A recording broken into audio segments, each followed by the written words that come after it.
All right, guys, it's that time again. Dustin here with the Dustin LeBleu CEO podcast, and today I have a special guest, Mr. Gabe Quintela. What's up, man? What's up, man? Good to be here.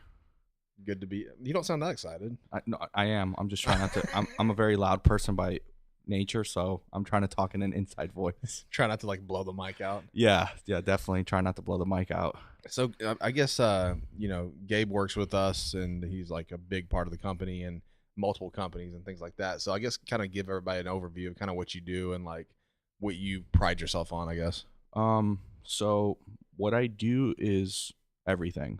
But to get into kind of specifics, on the brand side, on the nutritional stuff, we own, I think, 7 brands at this point in time. I dabble a little bit in everything, sales, domestically, internationally, a lot of our marketing, our content development with our graphics guys, our website. With Insane Labs, we have a really big direct-to-consumer website, and we're really trying to continue to grow that because we see that as being a big part of the future. Nowadays, you can go and shop direct on a website and get stuff in 2 to 3 days, where 5-10 years ago that didn't exist.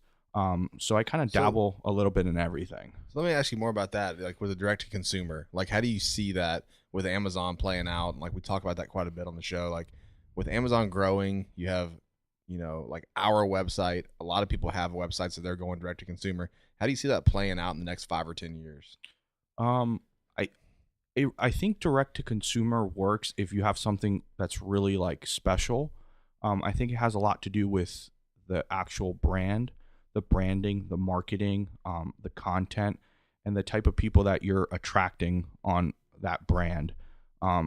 With Amazon being able to ship stuff so fast and having distribution centers literally in every state, multiple DCs in every state, I mean, you're getting some stuff in 1 to 2 days, which nobody can compete with that.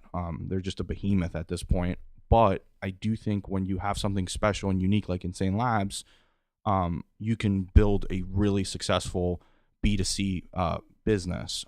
We've started getting to the numbers that, with any other website that we've had with brands, we just would never have been able to do that. And I think a lot of that has to do with the type of brand that we've built, the following, the content. It's very unique. When everybody was going left, we went right. Got made fun of it, ironically, and now all those people, they're nowhere to be seen. So I think, and with us being a vertically integrated company, we have a huge advantage over most people because we can come out with limited edition flavors, product to market. We can come out with product to market literally like in 2-3 weeks. I mean, Dustin's known to come up with a midnight idea and it be like already a label in the morning and ordered in a day, and the product exists in like 3 weeks. So I think on that aspect, we have like a massive advantage over anybody else in our industry, being able to be our own manufacturers of products. I think that to me is like the biggest advantage, and it's something that we started 3 years ago, and it started really small, but now it's gotten to the point where it really has allowed us the flexibility and the growth with all the brands that we have to be where we are today. Because if somebody else was manufacturing our products, we would not have been able to grow the way we've grown with our website, international, domestic, just the whole 9 yards. So basically what you're saying is it really helps to be vertically integrated, and basically vertical integration is like, taking as much as possible into your own hands because you're relying on somebody else, and that other person could really put you in a bad spot. 1,000%, man. If like, for example, people that listen to this podcast will know like Insane Labs, you see our red lids, you see the embossed lids, you see the red scoopers, you see all that stuff. If we did not have that ability to be vertically integrated and have people in China to be able to create a mold and get all this custom stuff, you're talking like these things would take months and months and months to happen. With us being vertically integrated and stuff, we can just literally come out with a new product and it can hit the market literally in 3 weeks. I mean, we've done it before. And I don't think, and I think if we didn't have that ability, we'd be relying on other people. And that's the one thing we don't want to do as a company. We've learned that, unfortunately, people are unfucking reliable, excuse my French. And if you're relying on other people, it gets to the point where you're just kind of like your hands are tied, and you're waiting and relying on other people, where now we control, I would say, 90% of our destiny when it comes to product development, manufacturing, getting out into the market, marketing it, selling it. I mean, everything. And also too, what's really cool about, getting back to, having a website and selling, business to consumer, it allows you to really find out who your consumer is and understand them. And, like we sell supplements, started with just supplements. Now it's like we do apparel and we do like a lot of different things. We're in music, podcasts, movies, like all these different things that allows you that aspect to really understand your consumer and kind of go off of those things and not just be boxed into one area. Well, yeah, like our industry is very, I would say, like 5 or 10 years behind. I think with things like social media, and I think like things like having a successful 6+ figure a month direct to consumer website, it allows you to just gather so much analytics and data and really see who those people and consumers and fans and customers are. And, with Insane, we have a younger crowd. We have the hardest crowd to market and attract to, because, an 18 to 24-year-old, their attention span is literally seconds, because there's just so many things that didn't exist 5-10 years ago with Snapchat, Instagram, Facebook, YouTube. So I think it gives us a massive advantage of what kind of people we are marketing to, selling to, and kind of, in a way, kind of forecast like what kind of products and what kind of things we need to do to still have that attention span, because at the end of the day, that attention span is key. Everybody's, when they're watching TV, when there's a commercial, everybody's on their phones. And that's the attention we want to garner and capture. And I think you and I understand that because we have real small attention spans anyway. So it like it kind of helps, like I know how I am. So, I'm older than that 18 to 26 range, but I still understand it. I still get it. I still see my son, he's 13. I get a lot of ideas and things off of him, really. Correct. And with you having, 2 younger kids, I think 13 and 10, you kind of get a real inside look of like what kids are doing and what's hot and what's popular and what at the end of the day, what's catching their attention span. Yeah. Because at the end of the day, it's a really finite thing these days. And to be able to capture people's attention for us as a brand, and marketing is super important, because if not, we wouldn't have been able to grow, Insane Labs into, a multiple 7-figure business if we did not understand that and know how to market to these people on social and everything, all the other different avenues that we market digitally and stuff. Dude, look at video games. Like 10 years ago, there was nobody thought that people would be making millions of dollars, by showing people themselves playing a video game and recording it. Like, 100%. Think about that. We're into this market and it's just like amazing, but you have to be able to like grasp those ideas and take them in and be open to them. You have to be open. I mean, that's like the best. That's an amazing example. I always tell people marketing has changed so much in just the last 5 years. People get paid hundreds of thousands of dollars to make Instagram posts because that's where people's attention spans are. Same with the example that you're saying with esports. Some of these kids are making millions of dollars playing video games on YouTube and growing their Instagram and Twitter and so on. And when we kind of got into esports, I was just like blown away with the fact that a kid can make like 7 figures a year because he's good at playing a video game, and hundreds of thousands of people join live to watch him play Call of Duty, Madden, whatever the game might be. Yeah. And it's mind-blowing that stuff is on TBS, but those people that understood that opportunity and ran with it are making immense amount of money because they kind of evolved and didn't stay the course of what everybody else was. And I'll go out there. They should be making that money now. They're the new way of advertising. They're the new. I mean, my son explained it to me this way. I was like, at first, I was like, I don't understand it. Why would you want to watch somebody play a video game? And he looked at me and he goes like this, dude. Why do you watch somebody play football? And I go, fuck, that's a great example. I like I'm not playing football, but I'm watching somebody play football. Yeah. You know? And honestly, as an advertiser, man, if we know that we can get product placement with a kid that, we have a focus product called insanefocus.gg, and it's very big in the community and esports and stuff like that. But if we know that a kid has 100,000 people watching him, on his Twitch or Periscope playing a video game and he says that he uses insanefocus.gg and that's the way we hit 100,000 people, there's nothing else that you can do nowadays with old school ways of advertising, with print, radio, commercial, billboard, that would ever garner that many people in a 30-minute to an hour setting. It just doesn't exist. It amazes me that people still spend the amount of money that they do on print. Like, print is trash now. It is trash. And I think a lot of the issue is too, man. There's a lot of older business owners, sure, that just don't understand that, you know, that they can get so much more for their money if they were to literally hire somebody to do it. But I think a lot of people are just push back and fight on it because they don't know about it. They don't understand it. They don't know how their money's going to work. So they think that they're going to give somebody, let's say, a couple $1,000s to manage social media campaigns a month and see no return. But in all opposite, what they're doing with print and catalog and coupon and all that stuff, there's no way of tracking of how much that gives you, what kind of ROI that gives you. I mean, when I get the mail, man, like, I make sure to grab all the actual letters out of my mail. Everything else goes literally into the recycle bin or the trash. Like, I don't even look at stuff. I'd tear it and throw it away, man. Like, immediately. And I think, you know, yesterday we were talking about, me, you, and Austin having a conversation about, I think it was about, you know, word of mouth and how actually now, you know, people like to say a lot of times that word of mouth is gone.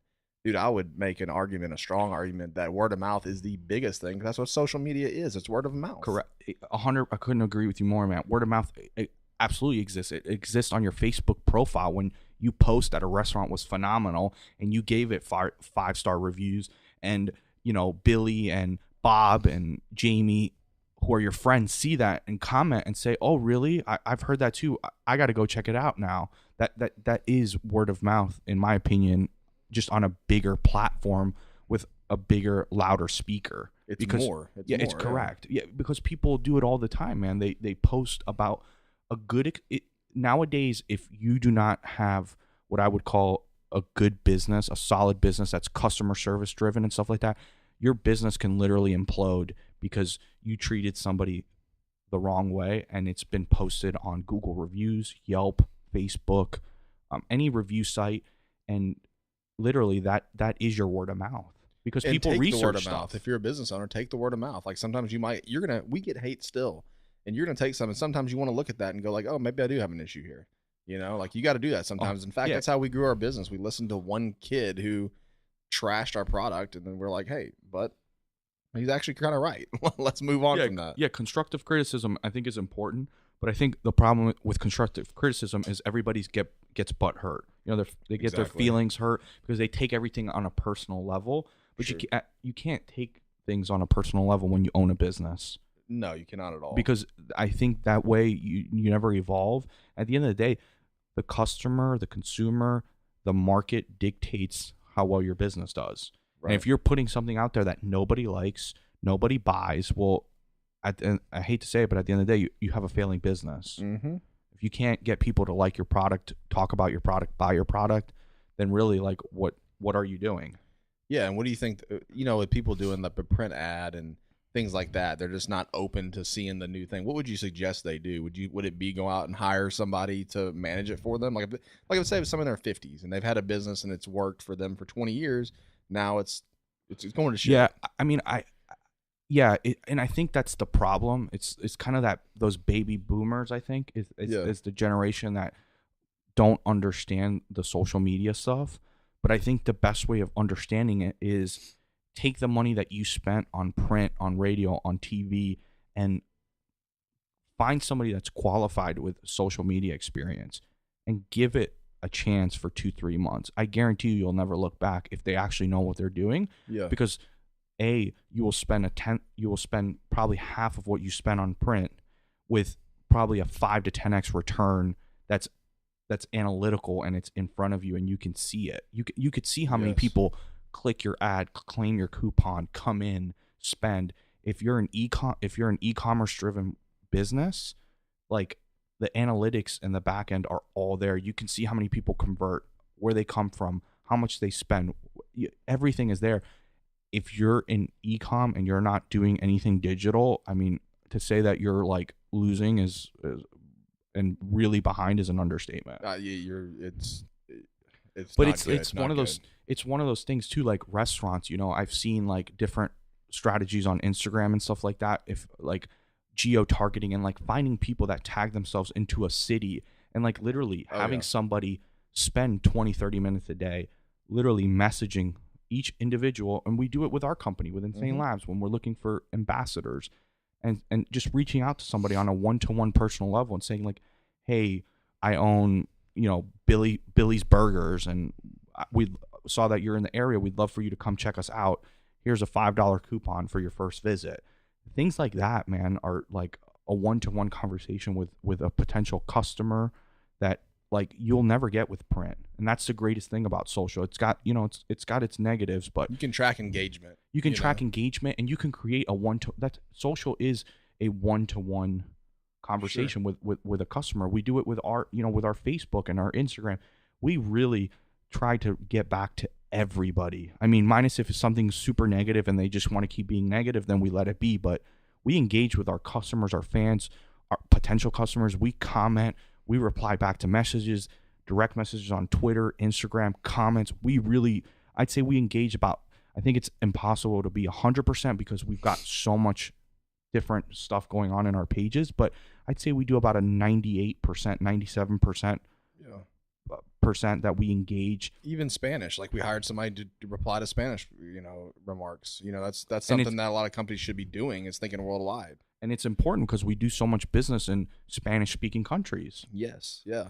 And that's something, if you have a worldwide, you know, company, you have to think about these things. Like if it comes to the point where we need somebody to speak French, that's what we'd have to do. You know, it's all those little things. It's like growing pains, you know. 100%. And I mean, I think we could all agree that social has literally grown our brands, our whole entire our whole entire business. Yeah, and we've talked about that before, you know, in like previous podcasts about, you know, marketing and things of that nature. We always go into social more than anything because I just really don't see the point of print and those old school minded things, and it's just going to grow more and more and more. Social is the next 5 years, man. It's just, that's where it's at.